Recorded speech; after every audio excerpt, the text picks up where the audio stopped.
सबको जय मसीह की। मैं एक अनाउंसमेंट करना चाहती हूँ कि अब मैं अपने चैनल पर बाइबल स्टोरीज डाला करूंगी और आप हमारे चैनल के साथ जुड़े रहें। दाऊद गोलियत को मार डालता है। गोलियत धीरे धीरे दाऊद के समीप और समीपतर होता गया। गोलियत का सहायक उसकी ढाल लेकर उसके आगे चल रहा था। गोलियत ने दाऊद को देखा और हंसा। गोलियत ने देखा कि दाऊद सैनिक नहीं है, वह तो केवल सुनहरे बालों वाला युवक है। गोलियत ने दाऊद से कहा, ये छड़ी किस लिए है? क्या तुम कुत्ते की तरह मेरा पीछा करके मुझे भगाने आए हो? तब गोलियत ने अपने देवताओं का नाम लेकर दाऊद के विरुद्ध अपशब्द कहे। गोलियत ने दाऊद से कहा, यहाँ आओ, मैं तुम्हारे शरीर को पक्षियों और पशुओं को खिला दूंगा। दाऊद ने पलिश्ती गोलियत से कहा, तुम मेरे पास तलवार, बर्छा और भाला चलाने आए हो, किंतु मैं तुम्हारे पास इस्राएल की सेना के परमेश्वर सर्वशक्तिमान यहोवा के नाम पर आया हूँ। तुमने उसके विरुद्ध बुरी बातें कही हैं। आज यहोवा तुमको मेरे द्वारा पराजित कराएगा। मैं तुमको मार डालूंगा। आज मैं तुम्हारा सिर काट डालूंगा और तुम्हारे शरीर को पक्षियों और जंगली जानवरों को खिला दूंगा। हम लोग अन्य पलिश्तियों के साथ भी यही करेंगे।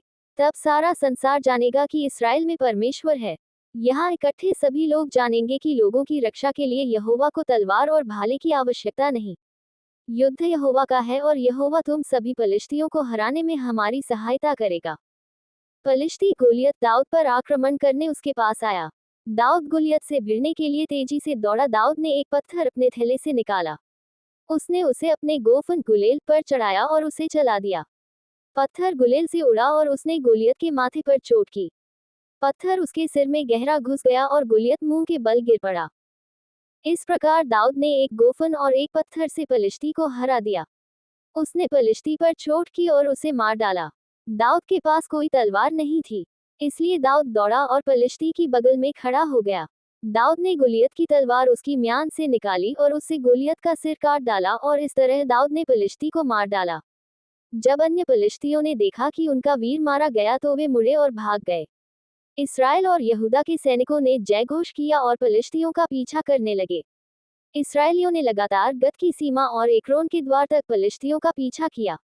उन्होंने अनेकों पलिश्ती मार गिराए। उनके शव शारनमा सड़क पर गत और एक्रोन तक लगातार बिछ गए। पलिश्तियों का पीछा करने के बाद इजरायली पलिश्तियों के डेरे में लौटे। इजरायली उस डेरे से बहुत सी चीजें ले गए। दाऊद पलिश्ती का सिर यरूशलेम ले गया। दाऊद ने पलिश्तियों के शस्त्रों को अपने पास अपने डेरे में रखा। शाऊल दाऊद से डरने लगता है।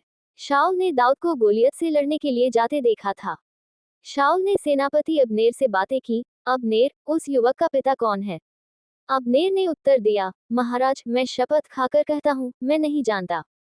राजा शाऊल ने कहा, पता लगाओ कि उस युवक का पिता कौन है।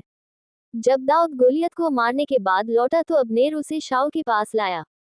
दाऊद तब भी पलिश्ती का सिर हाथ में पकड़े हुआ था। शाऊल ने पूछा, युवक, तुम्हारा पिता कौन है? दाऊद ने उत्तर दिया, मैं आपके सेवक बेतलेहम के यिशै का पुत्र हूँ। ऐसी ही बाइबल स्टोरीज देखने के लिए आप हमारे चैनल को लाइक और सब्सक्राइब करें।